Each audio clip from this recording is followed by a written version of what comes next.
프랑스 대통령 에마누엘 마크롱 부부가 미국 법원에 영부인 브리짓 여사가 여성임을 입증할 사진과 과학적 증거 등을 제출하기로 했다는 보도가 나왔습니다. 이는 미국 보수 성향 인플루언서 캔디스 오원스를 상대로 제기한 명예훼손 소송 절차의 일환인데요. 수백만 명의 팔로워를 보유한 오원스는 브리짓 여사가 원래는 남성으로 태어났고 성전환 이후 마크롱 대통령과 결혼했다는 주장을 반복적으로 제기해왔습니다. 결국 마크롱 대통령 부부는 오원스가 허위 사실을 지속적으로 유포해 명예와 사생활에 심각한 피해를 주었다며 지난 7월 미국 법원에 소송을 냈는데요. 이에 오원스 측은 대통령 부부의 청구를 기각해달라며 표현의 자유와 정치적 비판의 자유가 허용돼야 한다는 입장을 내세우고 있습니다. 뻔히는 분명 소인데 몸통에 있는 흰색 줄무늬는 흡사 얼룩말을 떠오르게 하네요. 유전자 조합으로 만든 신종 동물 같지만 사실은 일본 연구진이 흡혈 파리로 인한 농가의 피해를 줄이기 위해 검은 소의 몸에 수성 페인트로 무늬를 그려넣은 겁니다.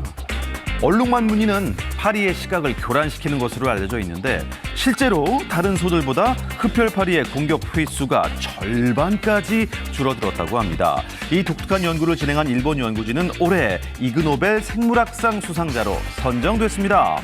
괴짜 노벨상이라고도 불리는 이그노벨은 1991년부터 미국 하버드대 유머 과학 잡지사의 주최로 매년 엉뚱하지만 기발하고 유의미한 연구 성과에 수여하는 상인데요. 이 밖에도 수리, 외국어 능력 향상에 도움을 준다는 것을 입증한 영국 대학 연구팀과 35년 동안 자신의 손톱 성장 속도를 분석한 미국의 과학자 등이 올해 수상의 영광을 안았습니다. 칠흑 같은 어둠 속에서 부글부글 용암이 끓어오르더니 어느새 하늘을 찌를 듯 용암 기둥이 솟구쳐 오릅니다. 현지 시각 19일 새벽 미국 하와이 빅 아일랜드의 킬라우에이아 화산이 지난 4일 이후 또다시 분화했습니다. 이는 지난해 12월 23일 이후 벌써 33번째 분화인데요.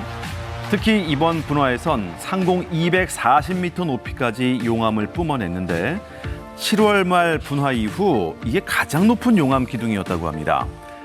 당국에 따르면 분출구 두 곳에서 잇따라 일어난 이번 분화는 9시간 만에 멈췄지만 아산화황 같은 유독성 화산가스와 화산재 연기 등이 최대 3,000m 높이까지 확산할 것으로 보인다며 인근 주민과 관광객들의 주의를 당부했습니다.